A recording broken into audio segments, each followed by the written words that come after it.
Ang perlas ng silanganan ay ipinagmamalaki ang kamangha-manghang kalipunan ng mga isla. Bawat isa ay mas nataatangi kaysa sa huli. Higit pa sa alindog ng mga malinis na dalampasigan, ang Pilipinas ay nagtatago ng isang sikreto, isang mundong puno ng kakaiba at kahanga-hangang mga nilalang. Sumama kayo sa akin ngayon habang tayo ay naglalakbay sa biodiversity hotspot na ito upang makilala ang 10 kakaibang hayop na tinatawag na tahanan ng Pilipinas. Magsisimula ang ating paglalakbay sa itaas ng mga puno, kung saan ang haribon, isang marilag at malakas na agila, ang siyang naghahari. Sa lawak ng pakpak na umaabot ng mahigit 6 na talampakan, isa ito sa pinakamalaki at pinakamalakas na agila sa buong mundo. Ang kahanga-hangang nilalang na ito, nakalulungkot isipin, ay nasa bingit na ng pagkawala. Dahil sa pagkasira ng kagubatan, ang haribon ay nakukulong na lamang sa maliliit na piraso ng kagubatan sa ilang mga isla. May mga pagsisikap na ginagawa upang protektahan ang pambansang sagisag na ito at upang masiguro ang kaligtasan nito para sa mga susunod na henerasyon. Kaya ba natin harapin ang hamon at siguruhin ang kinabukasan ng marilag na nilalang na ito? Ang susunod nating pupuntahan ay sa sahig ng kagubatan, kung saan natin makikilala ang isang kakaiba at kaibig-ibig na nilalang, ang Visayan Warty Pig. Ang pinakanatatanging katangian nito ay ang 3 pares ng mga kulugo na nakapaligid sa mukha ng lalaki, nagsisilbing panangga sa mga labanan para sa pangingibabaw. Ang mga kahanga-hangang nilalang na ito ay mga dalubhasa sa pagbabalat kayo, ang kanilang magaspang at makapal na balahibo ay humahalo sa sahig ng kagubatan. Nakakalungkot, tulad ng maraming natanging naninirahan sa Pilipinas, ang Visayan Warty Pig ay nanganganib. Ang mga programa sa pag-aanak para sa konserbasyon at mga pagsisikap sa pangangalaga na nakabase sa komunidad ay isinasagawa upang protektahan ang charismatic na nilalang na ito. Tungkulin nating protektahan sila at ang kanilang tirahan upang matiyak na ang kanilang mga nakakatuwang galaw ay patuloy na magbibigay buhay sa mga kagubatang ito. Ang ating paglalakbay ay dadalhin tayo sa puso ng kagubatan kung saan ang hangin ay puno ng huni ng mga kakaibang ibon. Makinig ng mabuti at baka marinig mo ang kakaibang huni ng Rufous-headed hornbill, isang ibon na ang matingkad na balahibo ay kasing sigla ng kagubatan mismo. Ang Rufous-headed hornbill ay may mahalagang papel sa ecosystem ng kagubatan. Nagkakalat ng mga buto habang naghahanap ng prutas sa mga puno. Ngunit, ang kanyang buhay ay nanganganib dahil sa pagkawala ng tirahan at pangangaso. Tungkulin nating protektahan ang mga nilalang na ito at ang kanilang tirahan upang ang kanilang matingkad na kulay ay patuloy na magbigay ganda sa kagubatan.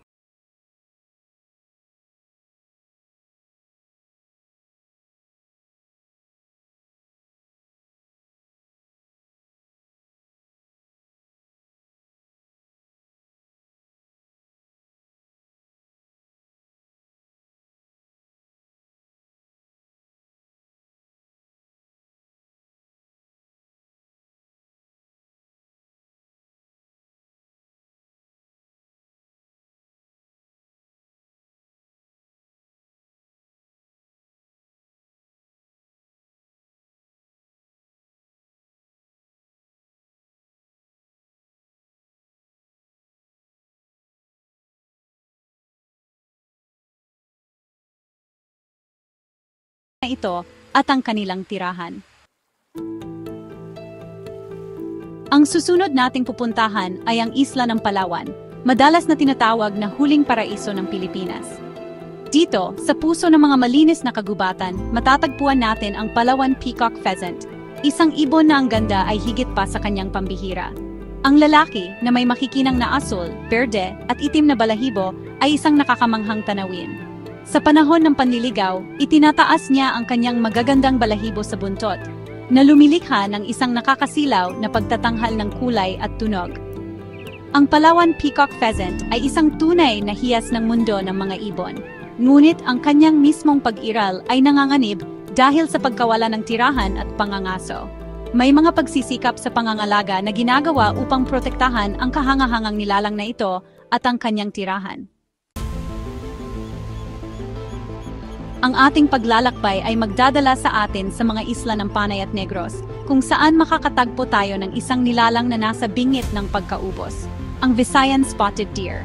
Dati silang matatagpuan sa buong Kabisayaan, ngunit ngayon, kaunti na lamang ang natitira sa kanila sa ilang kagubatan. Ang kanilang makintab at mapula-pulang kayumangging balahibo na may mga puting batik ay perpektong nagtatago sa kanila sa lilim ng mga puno sa kagubatan.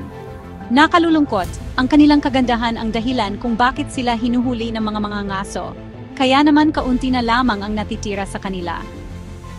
Ang Visayan Spotted Deer ay isang simbolo ng pangangalaga sa kalikasan sa Pilipinas. May oras pa para iligtas ang magandang nilalang na ito mula sa pagkaubos, ngunit kailangan ng pagtutulungan ng gobyerno, mga organisasyon para sa pangangalaga ng kalikasan, at mga lokal na komunidad. Ang aming paghahanap sa Philippine crocodile ay magdadala sa atin sa malalabong tubig ng mga latsyan at mga ilog. Ang lubhang nanganganib na reptile na ito ay tunay na isang multo ng madaluyan ng tubig. Ang kanilang bilang ay nabawasan ng husto dahil sa pagkawala ng tirahan at pangangaso. Dating kinatatakutan bilang kumakain ng tao, ang Philippine crocodile ay mahiyain at mailap na nilalang. Ang Philippine crocodile ay isang malakas na simbolo ng kalagayan ng maraming kakaibang nilalang sa Pilipinas. Umaasa tayo na ang mga susunod na henerasyon ay magkakaroon ng pagkakataong masaksihan ng lakas at kamahalan ng sinaunang maninilang ito sa kanyang natural na tirahan. Habang papalubog ang araw, may makikita tayong kakaiba, ang paglabas ng mga paniki na may ginintuang korona, ang pinakamalaking paniki sa buong mundo. May pakpak na umaabot ng mahigit 5 talampakan. Ang mga magigiliw na higanting ito ay mahalagang bahagi ng kagubatan. Sa kabila ng kanilang nakakatakot na itsura, kumakain sila ng prutas at mahalaga ang papel nila sa pagkalat ng mga buto. Nakakalungkot, ang mga magigiliw na higanting ito ay nanganganib dahil sa pagkawala ng kanilang tirahan at pangangaso. May mga ginagawang pagsisikap para protektahan ang kahanga-hangang nilalang na ito at ang kanilang tirahan.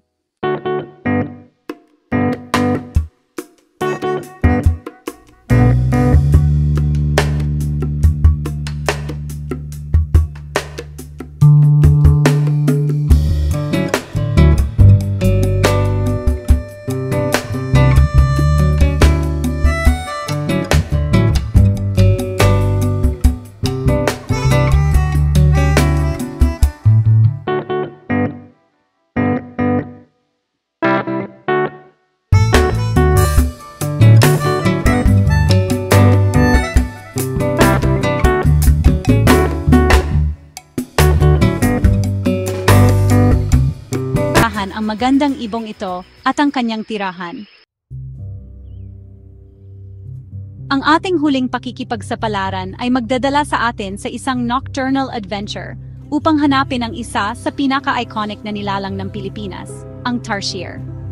Ang maliliit na primates na ito ay nocturnal. Ang kanilang malalaking mata ay perpektong iniangkop para sa buhay sa dilim. Ang kanilang maliliit na katawan, na may sukat lamang na ilang pulgada ang haba, ay nababalot ng malambot at makinis na balahibo, at ang kanilang mahahabang daliri sa kamay at paa ay nagbibigay daan sa kanila upang kumapit sa mga sanga ng madali. Ang mga tarsier ay mga dalubhasang mandaragat, kumakain pangunahin ng mga insekto na kanilang hinuhuli gamit ang napakabilis na reflexes. Nakakalungkot, ang mga kamanghamanghang nilalang na ito ay nanganganib dahil sa pagkawala ng kanilang tirahan at sa ilegal na kalakalan ng mga alagang hayop. May mga pagsisikap sa pangangalaga na isinasagawa upang protektahan ang maliliit na primates na ito at ang kanilang tirahan.